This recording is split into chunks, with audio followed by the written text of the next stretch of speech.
isgutan na igsoon mga ulukan na ilahan ka rin pagayot sa iyo. Bueno, sagad nga sa akong mga teritoryo na igsoon na kung sumiyawan, kung sila akong nakakanton, nakaila pa ka sa Diyos. Kung sila ito ba?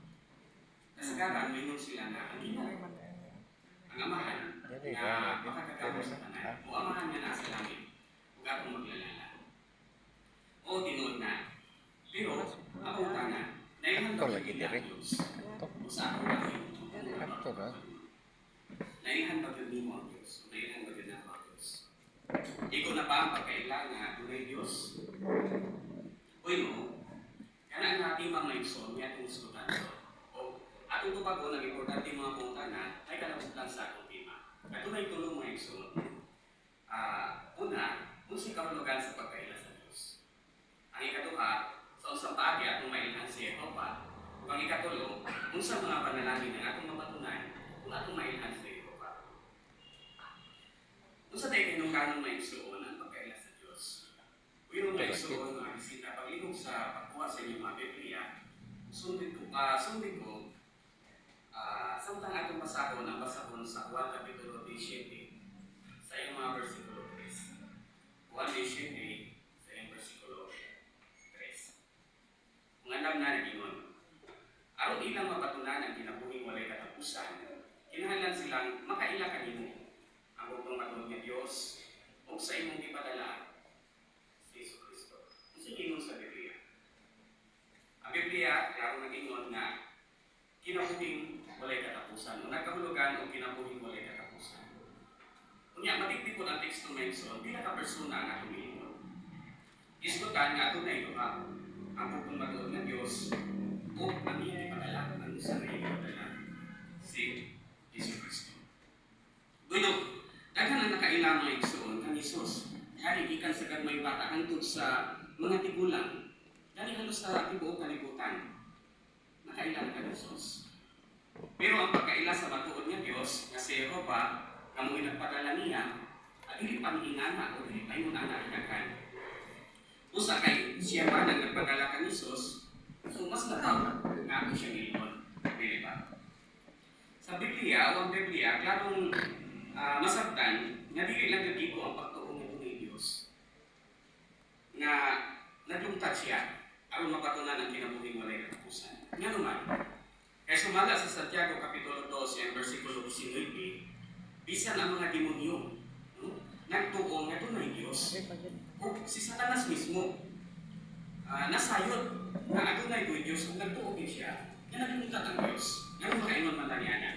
Kung inyong mayroong tuman mga igsoon, katong hihimo niya na tulo ka beses niyang iligtas si Jesus dito sa kaminawan, kung sa may kaingon ni Satanas, kung ikaw anak sa Diyos. So, tataw mga igsoon nga sa mga teksto, klaro na si Satanas nagkila na tunay Diyos. Dogan pa, si Jesus nagpasitaan sa nga dili tanan katong magatawag kaniya nga Ginoo.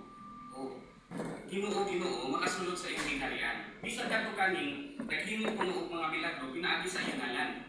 Kung dili kinsa man ay makasulod o makapanunod sa gingharian. Isgutan, kundi kadto lamang nagabuhat sa kabubuton sa iyang amahan nga si Jehovah. Klaro no? So importante gyud ang pag-ila o pagbuhat sa kabubuton sa Dios. Kay aron mapatunan ang kinabuhing walay katapusan. Sa Biblia po, si Jesus naghatag usab og makapadasin nga pamatuod. Ngadto sa usa ka babaye sa Mariangon, sa dihan dito siya sa Atabay Sikat. Iyang ipahayag niya, iyang napahina sa Juan Kapitulo 4, sa versikulo 22-24, kung unsa jud ka importante nga mailhan si Jehovah. Kung sa usa paagi po siya, simbahon. Alam sa inyong mga Biblia, atong basahon ang Juan Kapitulo 4, sa versikulo 22 o 24. Juan Kapitulo 4, sa versikulo 22 o 24, nagingon. Kamu nagsimba sa wala ninyong maiuhin. Kami nagsimba sa among nailhan. Kaya ang kaluwasan nagsukod man sa mga Hudyo. Apan, tuon na ang panahon, ug gani nagsukod na karon, nga ang matuod nga mga magsimba sa Amahan, sa Espiritu o kamatuoran. Kaya sapagkat tinuod, ang Amahan nangitag mga tao nga ingon niini sa pagsimba kaniya. Sa 24, ang Diyos mo Espiritu, Kung kaniyang mga magsisimba, kinahanglan magsimba kaniya sa Espiritu o kamatuoran. Bueno, ang mga Samarianon mga igsoon, tunay bakat nga reliyoso mga paglantaw.